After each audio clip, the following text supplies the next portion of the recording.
When I was 16 years old, at this very graveyard, on this very street corner, my friend was picking up drugs, and he said this statement that will forever ring through the era of my life, and that is, you ever remember when your parents tell you there's crossroads that you're gonna have in your life, and you need to be very careful at which ones you take? And it wouldn't be more than 4 years later that once was my best friend from high school would unalive himself on this very train track.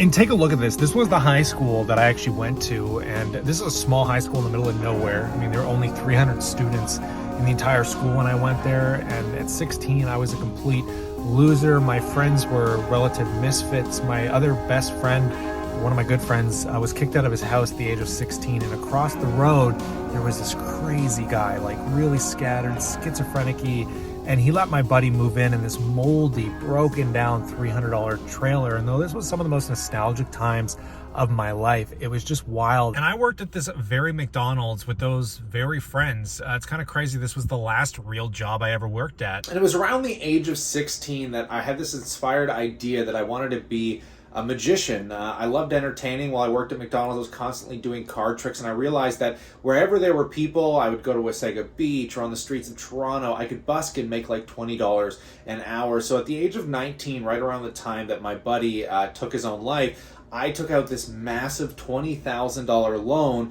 to buy all these crazy tricks, and it was a stupid decision that I made early on in my life, and it was perhaps a decision, a way of escaping the circumstances that I was currently living in, but I pushed it, I pursued it, and I paid that loan off within 3 or 4 years. It's something I'll never do again. God, what a headache that was. There's one thing I've learned about business. It's that you kind of want to find the clients first and rent the tools that you require, and then once you start making money, it's better to pay the premium on renting the tools you need to do your job, get the clients, and then when the money comes in, buy the tools, because I did it almost the exact opposite. But nonetheless, that career would balloon into a very fruitful life for me. I mean, I could make 40, 50 grand a year. I was traveling all over, Ontario and Canada here. And then before I knew it, I was doing some international stuff. I was on stage, introducing the CEO of the largest company in Canada, being Royal Bank. I was, in the US performing for StockTwits.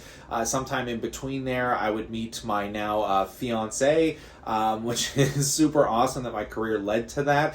And then right around when the pandemic hit, everything went to zero. Now, I should roll back just a little bit here, because before I lost my entire career, I mean, I watched thousands of dollars worth of contracts dry up during the pandemic, that March of 2020 period. I'll never forget it. But back when I was 22, 23 and I paid that loan off, I had this very inspired conversation with my mother, because I'm like, man, it'd be so much better if I could just buy into someone's business and make them do all the work and just get paid to own their company, because it's a lot of work starting a business, right? And my mom introduced me at that time to the stock market, and in that moment I would forever fall in love with this idea that I could own everything around me. I mean, I could own everything from the hydro companies to the utility companies that keep my lights on, to the food companies, the toilet paper companies. Literally, all of a sudden I had this new look on the economy around me, and that everything was pretty much ownable, and you just had to buy into it and you get paid in perpetuity for the rest of your life. That idea of just investing $10,000 in a telecom giant to pay the phone bill in perpetuity for the rest of your life, that idea of financial independence, retire early, it all just kind of inspired and blossomed from there. And from somebody that works for themselves in Canada, I don't get unemployment benefits, so I was always very prudent on investing. And right around 23 is when I started investing, because I went to zero, paid the debt off, and started loading into a lot of intriguing industries. I caught the MJ market super early on.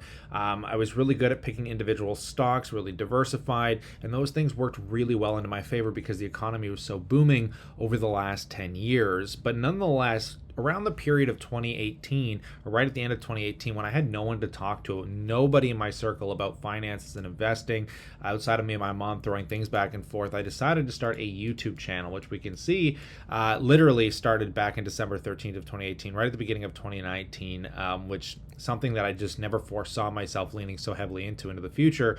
But at this time, look at it, I've done about 2.4 million views. It seems like nothing in the perspective of the YouTube space, but it means a lot to me, right? So this YouTube channel was something when the pandemic hit, I had nothing else to do. Luckily, the government was handing out stimulus checks to people like myself, so I took the stimulus money and I started focusing on this YouTube channel. By the end of 2020, I made a huge amount of money. Like, for me anyways, I think it was like 20,000 right at the end, the very end of the pandemic year of 2020, and I was blown away because it all came from sponsors and things for this YouTube channel.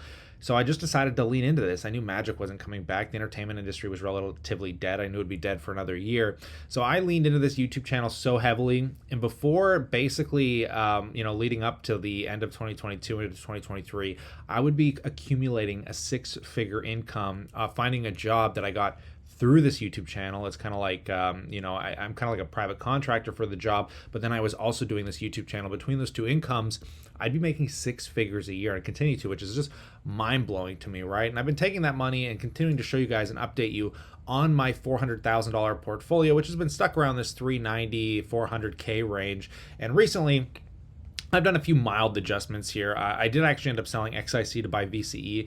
I kind of like my Vanguard products a little bit better. The return's been a little bit more concentrated in VCE, being like the top 60 companies compared to the S&P 500.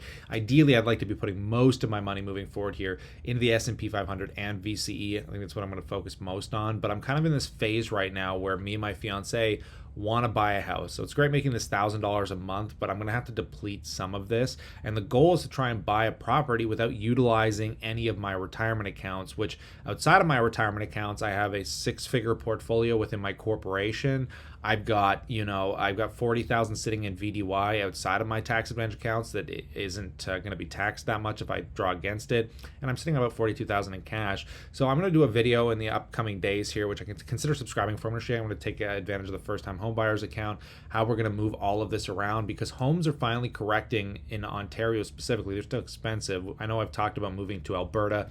That was on the plate for a while. I'd still like to do it at some point, but a lot of our family stuff that's going on is in Ontario, and unfortunately most of life is surrounded by family. That's where I think longevity comes from, with friends, family, and being able to stay in close contact. And yeah, we could afford to fly back and forth, but when condos are starting to drop down now into the 5s to 700 range, on the upper barrier we'd be looking as the 800. But these are very affordable for us, and this is like GTA area, Markham, Richmond Hill. I mean, if we could pick up a 2-bed, 2-bath for around 700, I mean, that would be within a good price. Me and my fiance, between us, would be able to actually outright afford to buy that if we wanted to, but obviously we'd be leveraging some money from the bank. We'd be able to come up with a massive deposit, so even if we have to take interest against the bank at 5%, it would still be less than it would cost us to rent. So it's seeming to become the more feasible idea.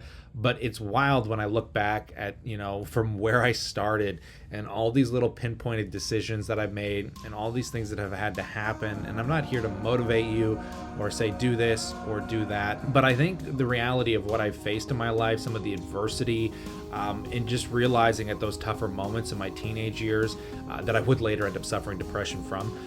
But I always look back and realize that that isn't what I wanted for my life. And I knew what I wanted, and I just pressured to do whatever I could to get there. And I found the entertainment industry as a wonderful escape that led to the stepping stones of where I got today. So I just want people to understand that a six-figure income is possible, building up massive amounts of wealth. If you're motivated, you're out there, you're hustling, you're working, you're looking. I think this is an inevitability, an evolution that will happen to you. It's kind of like that law of attraction, right? Something that comes back around once in a while, that if you think it, you can make it happen. But I'll pass that question off to you. I hope you enjoyed this little bit of an origin story to this YouTube channel and these videos that I'm making for you. But let me know what you think in that comment section below.